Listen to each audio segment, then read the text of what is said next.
जो सबसे important reaction mechanism है वो है न्यूक्लियोफिलिक सब्स्टिट्यूशन रिएक्शन। ठीक, तो न्यूक्लियोफिलिक सब्स्टिट्यूशन रिएक्शन क्या है, कितने तरह का है, इसमें से क्वेश्चन जरूर आता है। ठीक, nucleophilic substitution in haloalkanes, ये अपना टॉपिक है। देखो एक एग्जांपल बना के दिखा रहा हूं मैं न्यूक्लियोफिलिक सब्स्टिट्यूशन का, थोड़ा बहुत तो आइडिया तुम्हें है। मान लो अपने पास CH3 CH2 Cl है, यह क्या चीज है, यह है क्लोरो इथेन। हम इसे हैलोजन एटम को सब्स्टिट्यूट यानी रिप्लेस करेंगे किससे, न्यूक्लियोफाइल। न्यूक्लियोफिलिक सब्स्टिट्यूशन है तो किससे सब्स्टिट्यूट करोगे, न्यूक्लियोफाइल। तो यहां पर मैं रिएजेंट ले रहा हूं एक्वस KOH, जो कि आपको OH नेगेटिव न्यूक्लियोफाइल देगा। ठीक है, तो यहां जब रिएक्शन होगा तो CH3 CH2 Cl रिप्लेस होकर क्या आ जाएगा, OH। तो क्या बन गया, CH3 CH2 OH, और बाहर क्या आ गया, KCl। दिखाई दे रहा होगा तो यहां पर एक्चुअली ये इथेनॉल बन गया क्लोरोइथेन से। तो इसको न्यूक्लियोफिलिक सब्स्टिट्यूशन क्यों कह रहे हैं, न्यूक्लियोफाइल सब्स्टिट्यूट कर रहा है हैलोजन एटम। अब ये टाइप्स, दो टाइप का रिएक्शन होता है न्यूक्लियोफिलिक सब्स्टिट्यूशन रिएक्शन। शॉर्ट में हम इसको एसन रिएक्शन कहते हैं, सब्स्टिट्यूशन न्यूक्लियोफिलिक। तो न्यूक्लियोफिलिक सब्स्टिट्यूशन रिएक्शंस दो तरह के हैं, एक तो है SN1 और एक है SN2। अब इनके क्या मतलब है वो अब हम समझेंगे। ठीक, अगर हम बात करें SN1 रिएक्शन की, तो इसकी कुछ समरी है। SN1 रिएक्शन, ये जो 1 है ये रिएक्शन के ऑर्डर को रिप्रेजेंट करता है। तो ये फर्स्ट ऑर्डर रिएक्शन है। कैसा है ये, फर्स्ट ऑर्डर रिएक्शन। दूसरी बात, ये 2 स्टेप्स में होता है। कितने स्टेप्स में, it takes place in 2 steps. ये इसकी समरी है, आगे चलकर इसको पूरा डिटेल में देखेंगे। तीसरी बात, carbocation intermediate is formed. Carbocation जानते हो, ठीक है, तो इसमें कार्बोकैटायन बनेगा। चौथी बात, इसमें रेसिमाइजेशन होता है। रेसिमाइजेशन के बारे में बताऊंगा, यानी 50% तो इन्वर्जन होगा और 50% इसमें रिटेंशन ऑफ कॉन्फ़िगरेशन होगा।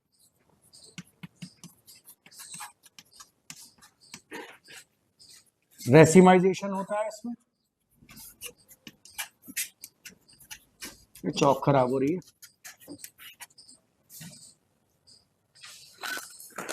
पत्थर सा आ रहा है इसमें, कोई बात ना आने दो। इसके बाद जो SN1 रिएक्शन होता है वो टर्जरी हेलो एल्केन्स में होता है। ठीक है, या तो टर्जरी हेलो एल्केन्स में होगा या रेजोनेटिंग हेलो एल्केन्स में होगा। और उसके बाद लास्ट में इसमें rate of SN1 reaction is directly proportional to stability of carbocation। SN1 का जो रेट है वो कार्बोकैटायन की स्टेबिलिटी पे डिपेंड करता है। ठीक है, तो ये इसकी SN1 की समरी है। सही चल रहा है, बस बंद कर दे। देखो मैकेनिज्म देखेंगे, SN1 रिएक्शन यानी न्यूक्लियोफिलिक रिएक्शन फर्स्ट ऑर्डर वाला जो है उसका मैकेनिज्म देखेंगे। ओवरऑल रिएक्शन यहां लिख लेते हैं क्योंकि मैंने कहा ये टर्जरी में होता है। तो ये एक टर्जरी हेलो एल्केन है। ठीक है, कैसा हेलो एल्केन है, टर्जरी। बताओ क्यों है टर्जरी, हेलोजन एटम ना, हेलोजन एटम टर्जरी कार्बन से जुड़ा है, तो इसलिए टर्जरी हेलो एल्केन है। अब इसमें वही रिएजेंट लगाएंगे, कोई खास बात नहीं, एक्वस KOH, और इसका आउटकम क्या होगा, CH3 C CH3 CH3 OH, या दूसरा आउटकम इसका OH C CH3 CH3 और CH3। अब दोनों में क्या फर्क है, कहने को तो एक ही बात है, कॉन्फ़िगरेशन इन्वर्ट हो गया, इसमें OH राइट में है और इसमें OH, ठीक है, ये इन्वर्जन इसमें हो गया। देखो इसका पहला स्टेप क्या है, स्टेप 1, फॉर्मेशन ऑफ कार्बोकैटायन।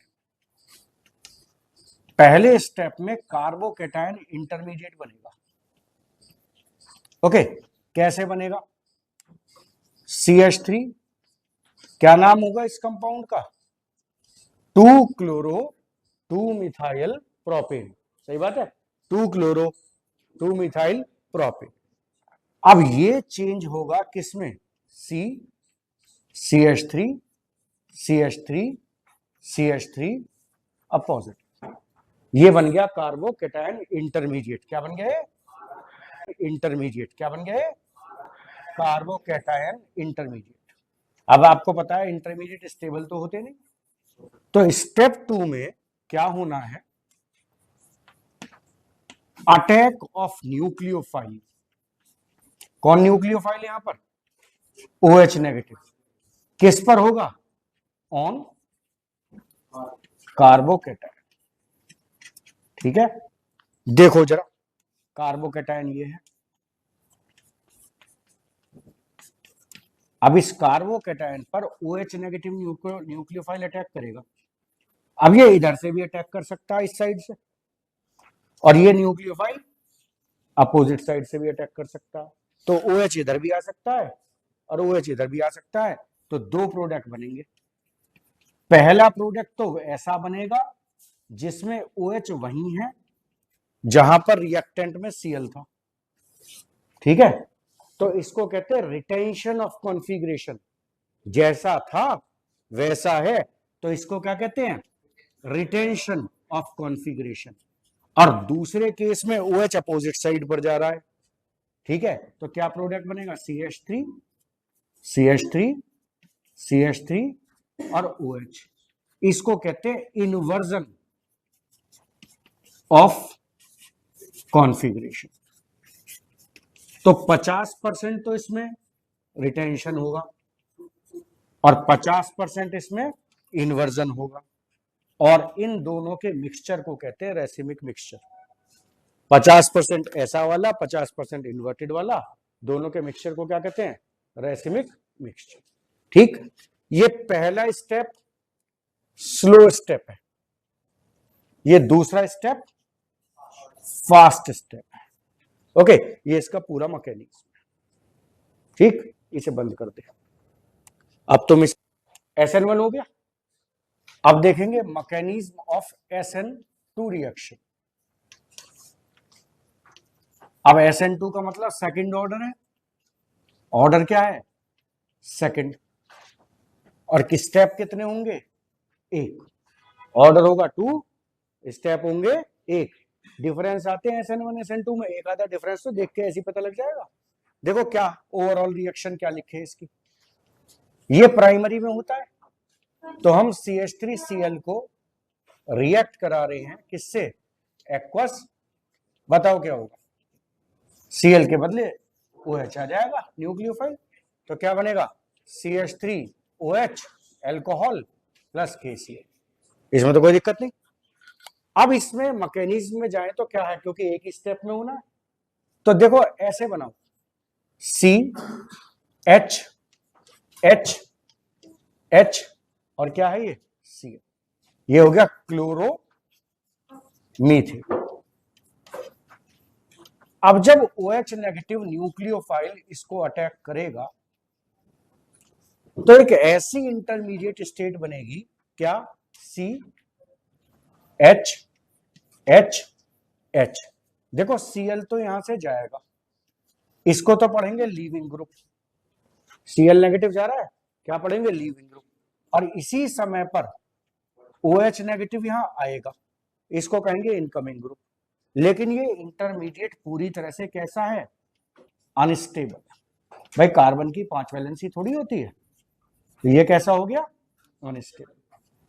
ये रीऑर्गेनाइज होगा, क्या बनेगा, सी एच एच एच और ओ एच, और बाहर क्या निकलेगा, Cl नेगेटिव। अब देखो जो तुम्हारा OH नेगेटिव आएगा वो आएगा तो अपोजिट साइड से, सेम साइड से तो नहीं आ सकता।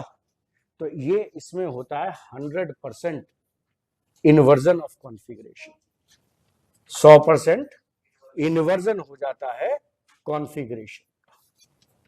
SN1 में क्या था, 50% इन्वर्जन था, 50% रिटेंशन। इसका ऑर्डर है 2, स्टेप्स हैं 1। और ये देखो इन्वर्जन क्यों हुआ, क्योंकि OH नेगेटिव वहां से नहीं आ सकता जहां से Cl नेगेटिव जा रहा है, जब तक जाए ना तब तक आए कैसे। तो ये SN2 का मैकेनिज्म बहुत आता है इनमें से क्वेश्चन, बहुत ज्यादा। ठीक है, चल रहा है अभी, रुक जा रुक जा रुक जा, एक बात और बता दूं, rate of SN2 reaction is inversely proportional to steric hindrance. Steric hindrance कहते हैं अल्फा कार्बन के पास कितनी भीड़ है, यहां अल्फा कार्बन के पास तीनों छोटे छोटे हाइड्रोजन है, तो स्टेरिक हिंड्रेंस बहुत कम है। इसकी जगह तीनों मिथाइल ग्रुप होते तो स्टेरिक हिंड्रेंस ज्यादा हो जाता और स्पीड कम हो जाता। Mechanism of electrophilic substitution reaction in chlorobenzene या हेलोअरीन्स।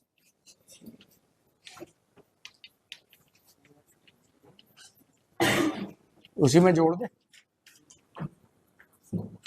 कोई बात ना, मैं कर दूंगा, एडिट कर दूंगा, ना भी होगी तो भी क्या फर्क पड़ रहा है मुझे। Arenes, haloarenes, mechanism of electrophilic substitution in haloarenes, चौंको मत, क्लोरोबेंजीन में। देखो सब देखा देखा सा लगेगा, एग्जाम्पल देखो, ये क्लोरोबेंजीन है, ठीक है, तुमने बेंजीन में पढ़ा था, ये किसमें है, क्लोरोबेंजीन। अब क्लोरोबेंजीन में Cl2 लगा दो, किसकी प्रेजेंस में, AlCl3 की प्रेजेंस में, क्या बनेगा जी, ऑर्थो डाइक्लोरोबेंजीन। क्या पढ़ोगे इसको, या 1,2 डाइक्लोरोबेंजीन। और दूसरी चीज क्या बनेगी, 1,4 डाइक्लोरो। ये ऑर्थो ग्रुप है, ये पैरा है, ये वाला मेजर होगा और ये वाला माइनर। अब इसका मैकेनिज्म देखना, मैकेनिज्म कैसे देखोगे, ये क्लोरोबेंजीन है और इसमें तुम्हें कैसा इफेक्ट देखने के लिए मिलता है बोलो, plus R minus R, plus R, lone pair का बॉन्ड पेयर। तो देखो यहां ये बॉन्ड है, यहां ये नेगेटिव चार्ज, यहां डबल बॉन्ड Cl और Cl पर पॉजिटिव। तो ये जो ऑर्थो पोजीशन है, तुम देख रहे हो ऑर्थो पोजीशन पर इलेक्ट्रॉन डेंसिटी बढ़ गई, तो इलेक्ट्रोफाइल कहां अटैक करेगा, अगर किसी इलेक्ट्रोफाइल को अटैक करना है, जैसे Cl पॉजिटिव को, क्लोरोनियम आयन को, तो वो कहां अटैक करेगा, ऑर्थो पोजीशन पर अटैक करेगा, ठीक है। और क्या बन जाएगा, ऑर्थो डाइक्लोरोबेंजीन। अब आगे बढ़ाओ इसको, ये रख दिया यहां और ये रख दिया यहां, तो अगली स्टेज क्या है, यहां डबल बॉन्ड, यहां डबल बॉन्ड, इलेक्ट्रॉन डेंसिटी अब कहां शिफ्ट हो गई, पैरा पर, यहां डबल बॉन्ड Cl था, यहां पॉजिटिव चार्ज है। अब बताओ इलेक्ट्रोफाइल कहां अटैक करेगा, पैरा पर, और क्या बन जाएगा, पैरा डाइक्लोरो, और बाहर क्या आएगा, HCl। तो इस तरीके से आप मैकेनिज्म दिखा सकते हैं इलेक्ट्रोफिलिक सब्स्टिट्यूशन का, किसमें, हेलो एरीन्स में। अब इसकी जगह तुमने अभी यहां क्या लगाया, Cl पॉजिटिव, तुम यहां CH3 पॉजिटिव लगा दो, NO2 पॉजिटिव लगा दो, ठीक है, सब में ये काम करेगा। ठीक, mechanism of acid catalysed hydration, hydration मतलब पानी ऐड करना, ऑफ एल्कीन टू एल्कोहल। तो ये एल्कीन को एल्कोहल में बदलेंगे, ठीक है, एल्कीन को चेंज करेंगे एल्कोहल में। और हम इसमें कैटलिस्ट जो इस्तेमाल करेंगे वो करेंगे डाइल्यूट H2SO4। डाइल्यूट H2SO4 पानी ऐड करता है और कंसंट्रेटेड सल्फ्यूरिक एसिड पानी निकालता है। देखो ओवरऑल रिएक्शन लिखनी जरूरी होती है बेटा। CH2 double bond CH2 ethene है। अब इथीन में मैं HOH जोड़ू, हम इसको ऐसे पढ़ते हैं H positive OH negative, dilute H2SO4 की प्रेजेंस में। एक को H दे दो और एक को OH, पढ़ के बताना क्या बना, CH3 CH2 OH, इथेनॉल बन गया। तो डाइल्यूट H2SO4 कैटलिस्ट की प्रेजेंस में हमने पानी ऐड करा। देखो कैसे इसको मैकेनिज्म को करना है। पहला step, addition of H ion to alkene. पहला काम, आप एल्कीन में H आयन जोड़ दो। ये इथीन, नाम लिखते चलो, ये क्या है, इथीन। इथीन में आपने जोड़ा H आयन, क्या बना, CH3 CH2 पॉजिटिव। तो क्या चीज बन गई, कार्बोकैटायन। तो आप इसको पूरा कर लो, addition of H ion to alkene to form, MCQ में भी काम में आता है, कार्बोकैटायन। इतना काम हो गया, पहला स्टेप पूरा हो गया, कार्बोकैटायन बन गया। अब दूसरे स्टेप में क्या करना है, step 2, addition of water HOH to form protonated alcohol. अब जब इसमें पानी ऐड करेंगे तो प्रोटोनेटेड एल्कोहल बन जाएगा, अभी समझ में आएगा। देखो क्या है, तो वाटर को मैंने क्या कहा, HOH लिखना होता है, तो क्या बन गया, CH3 CH2 OH H positive. ये हो गया प्रोटोनेटेड एल्कोहल। हर स्टेप पे लिखते चलो क्या बन रहा है। अब क्या है, थर्ड स्टेप है रिमूवल ऑफ H आयन। जो H आयन कैटलिस्ट से लिया था उधार, वो लौटा दो, और क्या बन जाएगा, removal of H ion to form alcohol. अगर मैं इसमें से ये H पॉजिटिव आयन हटा दूं, ये वाला, तो क्या बनेगा, CH3 CH2 OH, ये बन गया इथेनॉल। हम इसे शॉर्ट में कहते हैं H आयन जोड़ो, वाटर जोड़ो और H आयन निकाल दो। हम कहते हैं H आयन जोड़ो, वाटर जोड़ो और H आयन निकालो। 2 से 3 नंबर में मैकेनिज्म आता है, बड़ा आराम से। अब रिवर्स मैकेनिज्म पढ़ना है। देखो क्या पढ़ना है, मैकेनिज्म ऑफ, वही एसिड कैटालाइज तो कहेंगे, mechanism of acid catalysed dehydration, इस बार पानी रिमूव करना, ऑफ एल्कोहल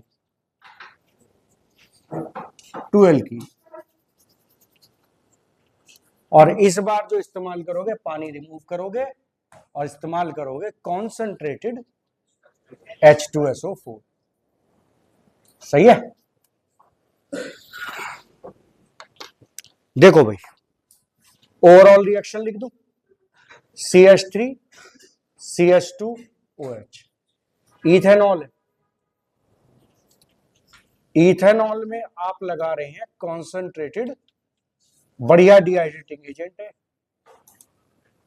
बीटा एलिमिनेशन हो जाएगा, अल्फा बीटा, OH यहां से जाएगा, H यहां से, क्या बना CH2 double bond CH2 plus H2, है बीटा एलिमिनेशन, तुमने पढ़ा था ना एलिमिनेशन, तो ये बन गया इथीन, बीटा एलिमिनेशन हो गया।